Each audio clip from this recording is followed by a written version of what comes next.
সময় কেতিয়াবা নিঃশব্দে আহে, কিন্তু তাৰ প্ৰভাৱ বহু বছৰলৈ জীৱনৰ গতিপথ সলনি কৰি দিয়ে।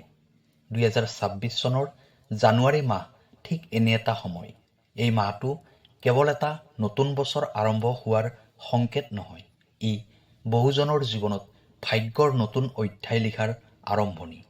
জ্যোতিষশাস্ত্ৰ অনুসৰি এই সময়ত গ্ৰহসমূহৰ বিশেষ সংযোগে এটা নিৰ্দিষ্ট ৰাশিক ক্ষমতা, মান-সন্মান, প্ৰভাৱ আৰু সফলতাৰ শীৰ্ষত আহৰণ কৰাব। জ্যোতিষশাস্ত্ৰ অনুসৰি সময় কেতিয়াবা এনে আহে যেতিয়া ভাগ্য, কৰ্ম আৰু গ্ৰহগতি একেলগে মিলি এজন ব্যক্তিক বা এটা ৰাশিক জীৱনৰ শীৰ্ষত উপনীত কৰে। এই মাহত বহু ৰাশিৰ জীৱনত পৰিৱৰ্তন আহিব, যদিও যি ৰাশিয়ে সকলোতকৈ বেছি ক্ষমতা, মান-সন্মান, প্ৰভাৱ আৰু সফলতা লাভ কৰিব সেইটো হৈছে মকৰ ৰাশি। এই সময়ছোৱাত মকৰ ৰাশিৰ জাতক জাতিকাসকলৰ জীৱনত বাস্তৱিক অৰ্থতে ৰাজযোগৰ আৰম্ভণি হ'ব। শনি গ্ৰহক বহুতে ভয় কৰে, কিন্তু জ্যোতিষশাস্ত্ৰত শনি গ্ৰহ হৈছে ন্যায়ৰ প্ৰতীক। শনি গ্ৰহই কেৱল দণ্ডই নিদিয়ে, শনি গ্ৰহই যজ্ঞক সিংহাসনত বহুৱায়। যিয়ে কষ্ট কৰিছে, যিয়ে ধৈৰ্য ধৰে, যিয়ে অন্যায় নকৰে, শনি গ্ৰহই তেওঁক কেতিয়াও খালী হাতে এৰি নিদিয়ে। 2026 চনৰ জানুৱাৰী মাহত শনি গ্ৰহ শক্তিশালী আৰু স্থিৰ অৱস্থাত থকাৰ ফলত মকৰ ৰাশিৰ জাতক জাতিকাসকল জীৱনৰ সেই স্তৰত উপনীত হ'ব য'ত আনসকলে আদেশ মানে। প্ৰিয় দৰ্শক, আছামিজ এষ্ট্ৰলজীলৈ আপোনাক স্বাগতম জনাইছোঁ। যদি আপোনাৰ ব্যক্তিগতভাৱে কিবা সমস্যা হৈ আছে, আপোনাৰ ব্যৱসায়, চাকৰি, পঢ়া শুনা, টকা পইচা, আপোনাৰ বিবাহ, তেনেহ'লে ভিডিঅ'ৰ স্ক্ৰীণত দিয়া নম্বৰত আমাক ফোন কৰিব। আমি আপোনাৰ সমস্যাসমূহ সমাধান কৰিবলৈ চেষ্টা কৰিম। ভিডিঅ'টো শ্বেয়াৰ কৰি দিব আৰু কমেণ্টত লিখিব জয় মা লক্ষ্মী। এতিয়া হওক ভিডিঅ'ৰ পৰৱৰ্তী অংশলৈ যাওঁ। মকৰ ৰাশি কৰ্ম, ধৈৰ্য আৰু ৰাজশক্তিৰ প্ৰতীক। মকৰ ৰাশি কেতিয়াও হঠাৎ উজলি উঠা ৰাশি নহয়। এই ৰাশিৰ জাতক জাতিকাসকল সাধাৰণতে নিঃশব্দে কাম কৰে, ধৈৰ্য ধৰে আৰু সময়ৰ অপেক্ষা কৰে। কিন্তু যেতিয়া ভাগ্য জাগ্ৰত হয়, তেতিয়া মকৰ ৰাশিয়ে কেৱল সফলতা নহয়, আধিপত্য লাভ কৰে। 2026 চনৰ জানুৱাৰী মাহত ঠিক এই আধিপত্যৰ যুগ সৃষ্টি হৈছে। এই সময়ত মকৰ ৰাশিৰ জীৱনত কৰ্মফলৰ সম্পূৰ্ণ ফল প্ৰকাশ পাবলৈ আৰম্ভ কৰিব। শনি গ্ৰহ শাসন, ন্যায় আৰু দীৰ্ঘস্থায়ী সফলতাৰ দেৱতা। মকৰ ৰাশিৰ অধিপতি গ্ৰহ হৈছে শনি গ্ৰহ, যাক জ্যোতিষশাস্ত্ৰত কৰ্মফল দাতা বুলি কোৱা হয়। শনি গ্ৰহই কেতিয়াও পক্ষপাত নকৰে। যিয়ে কষ্ট কৰে তাক শনি গ্ৰহই এদিন সিংহাসনত বহুৱায়। 2026 চনৰ জানুৱাৰী মাহত শনি গ্ৰহ শক্তিশালী আৰু স্থিৰ অৱস্থাত থাকিব। ইয়াৰ ফলত মকৰ ৰাশিৰ লোকসকলে দীৰ্ঘদিনৰ সংগ্ৰাম, ত্যাগ আৰু সহনশীলতাৰ প্ৰতিদান লাভ কৰিব।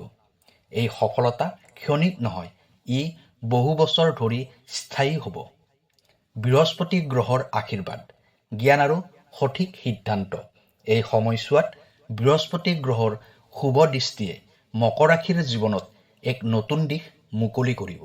বৃহস্পতি গ্ৰহ হৈছে জ্ঞান, ধৰ্ম, নৈতিকতা আৰু ভাগ্যৰ প্ৰতীক। ইয়াৰ প্ৰভাৱত মকৰ ৰাশিৰ লোকসকলে কেৱল ক্ষমতা নহয়, বুদ্ধিৰ সৈতে ক্ষমতা লাভ কৰিব। ভুল সিদ্ধান্ত, ভ্ৰান্ত পথ বা অতি অহংকাৰৰ পৰা বচাই ৰাখিব বৃহস্পতিৰ কৃপাই। এইটো এজন প্ৰকৃত শাসকৰ চিন। কৰ্মক্ষেত্ৰত সিংহাসনত আহৰণ। 2026 চনৰ জানুৱাৰী মাহত মকৰ ৰাশিৰ লোকসকলে কৰ্মক্ষেত্ৰত একেবাৰে শীৰ্ষস্থান লাভ কৰিব। চাকৰিয়াল লোকসকলে উচ্চ পদ, ক্ষমতাশালী দায়িত্ব অথবা ডাঙৰ সংগঠনৰ নেতৃত্ব লাভ কৰিব পাৰে। আপোনাৰ স্বাক্ষৰ, আপোনাৰ সিদ্ধান্ত আৰু আপোনাৰ কথাই নিয়ম নিৰ্ধাৰণ কৰিব। বহু ক্ষেত্ৰত যিসকলে আগতে আপোনাক অৱহেলা কৰিছিল, তেওঁলোকেই এই সময়ত আপোনাৰ ওচৰত পৰামৰ্শ বিচাৰিব। ব্যৱসায় আৰু উদ্যোগত ৰাজযোগ।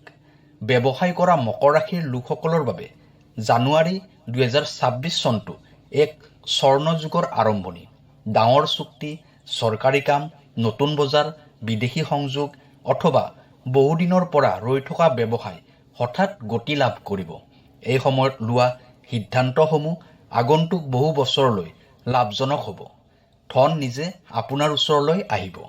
ৰাজনীতি, প্ৰশাসন আৰু ক্ষমতাৰ ক্ষেত্ৰ।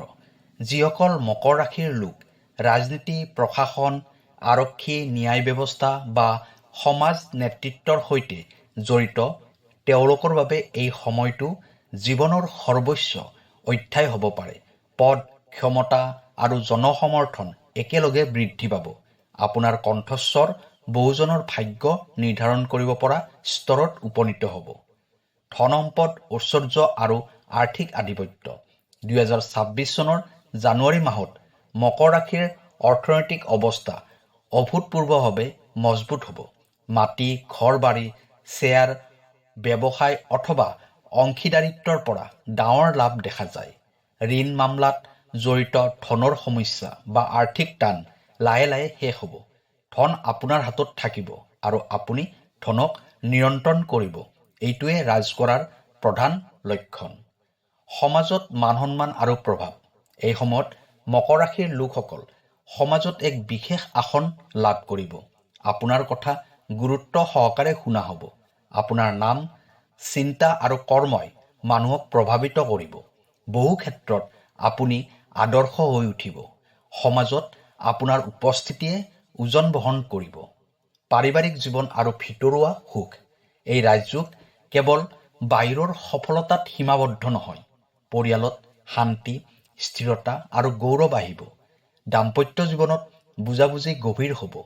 সন্তান আৰু পৰিয়ালৰ পৰা সুখবৰ পোৱা সম্ভাৱনা আছে।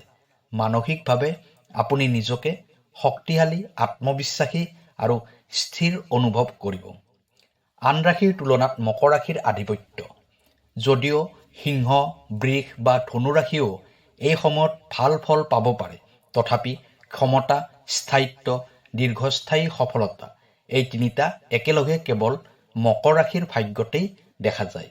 এইকাৰণেই 2026 চনৰ জানুৱাৰী মাহত মকৰ ৰাশিক ৰাজ কৰা ৰাশি বুলি কোৱা হৈছে।